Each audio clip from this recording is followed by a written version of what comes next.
Chapter 9, Video 3. In this video, we're going to talk about junctional rhythms. In the previous, we talked about junctional rhythms, but we were linking them to bradycardia. We were talking about junctional bradycardia. Now we're moving on to the regular junctional rhythm. This rhythm originates in the AV node, and it usually occurs as an escape rhythm, okay? So we have a rate of 40 to 60 when we talk about a junctional rhythm. The regularity is regular.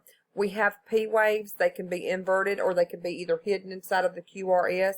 They can be before or after the QRS, okay? The PR interval here is less than 0.12 seconds if the P wave precedes the QRS. So if we have that P wave in front of that QRS, then this PR interval is going to be less than 0.12 seconds. If we don't see a P wave, or if the P wave happens after that QRS, then we'll know that the PR interval is not applicable. The QRS complex is less than 0.12 seconds in this rhythm. And again, the causes can be vagal stimulation, that bearing down effect we have when we have a bowel movement, hypoxia, a sinus node ischemia, that tissue around that SA node may not be getting oxygen, it may be starting to die, or heart disease. The adverse effects, again, could be the decreased cardiac output because of the slower heart rate. Usually, we do not have any adverse side effects if the rhythm falls between 50 and 60. But if it gets lower than 50, we tend to have that, with the slower rates, we see some decreased cardiac output. And again, the treatment here is atropine. We want to consider the oxygen. We want to hold the bradycardia-inducing medications. And we want to maybe consider epinephrine or dopamine. So looking here, let's just start with this strip and let's ask ourselves the questions. Do we have QRS complexes? We do have QRS complexes. They do appear to be the same. Let's mark this off and check our regularity. We do have a regular rhythm. And we have 1, 2, 3, 4, 5, 6. Roughly looking at this, we have a rate of 60, but if we want to get an exact heart rate, if we're having problems narrowing anything down, we can come between, count the little blocks, and divide into 1,500, and we'll get an actual heart rate of 58, okay? So we do have a heart rate of 58.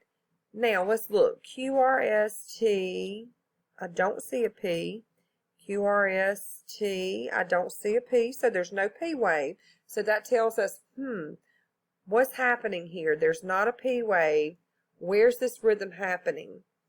Okay, we don't have that pretty P, so we know it's not a sinus rhythm. It may not even be an atrial rhythm because we don't have anything to work off of here. These are not P waves after the QRS complexes, okay? When we're looking at this, this is not a P wave after that QRS complex. Sometimes we see part of that S wave. But because we don't have a P wave in front, the PR interval here is not applicable, but the QRS is 0.12.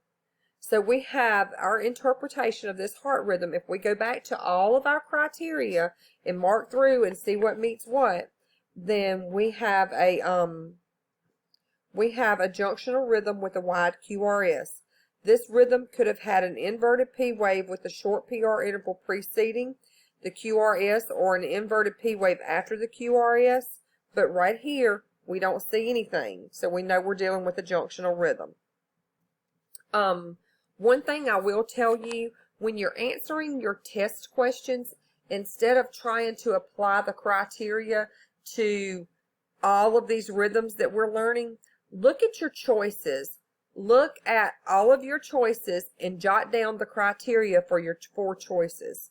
And then eliminate which ones it is from the criteria. So as we're working through these and we grow and you see hundreds of rhythm strips and all these different rhythms and you're thinking, oh my God, how am I going to determine this?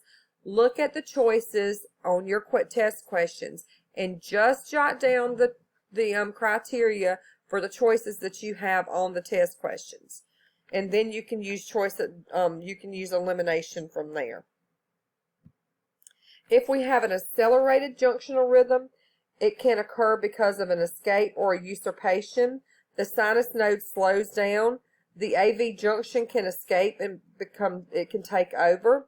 We can have an irritable spot in the AV junction that usurps, and this usually happens with a faster rate.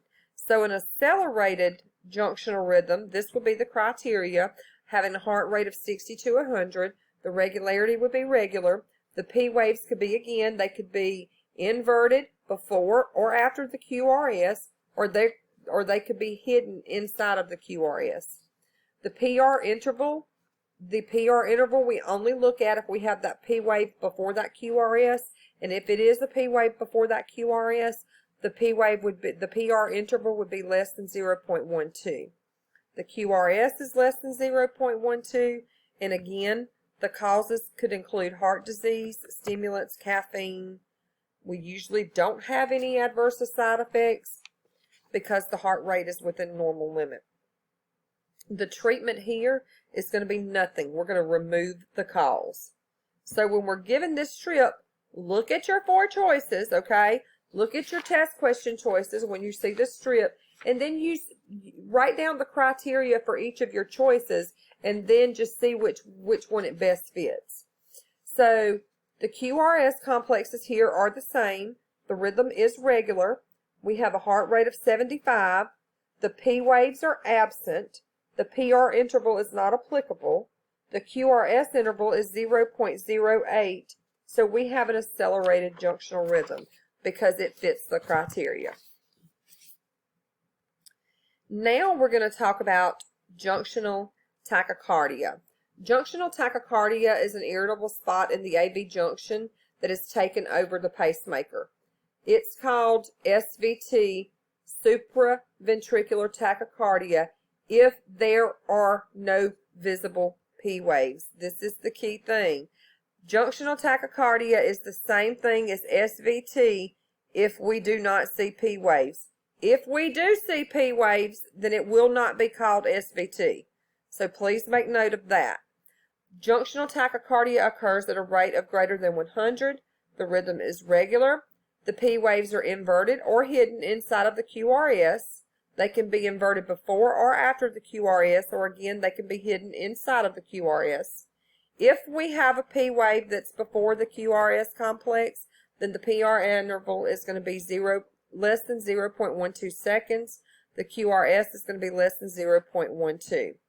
The causes here could be digitalis toxicity, heart disease, stimulants, sympathetic nervous system, decreased cardiac output at faster rates, and our treatments are going to be beta blockers, calcium channel blockers, adenosine. We may consider giving oxygen, and we may cardiovert these guys if their condition is unstable. So looking at your choices on the test questions, pick your 4 choices, jot down some criteria about them, and then we're going to start working through this strip, asking the questions. QRS complexes, we do have them, and they're all the same shape. This rhythm is regular. The heart rate is 125. The P wave is present. It's inverted following the QRS complex.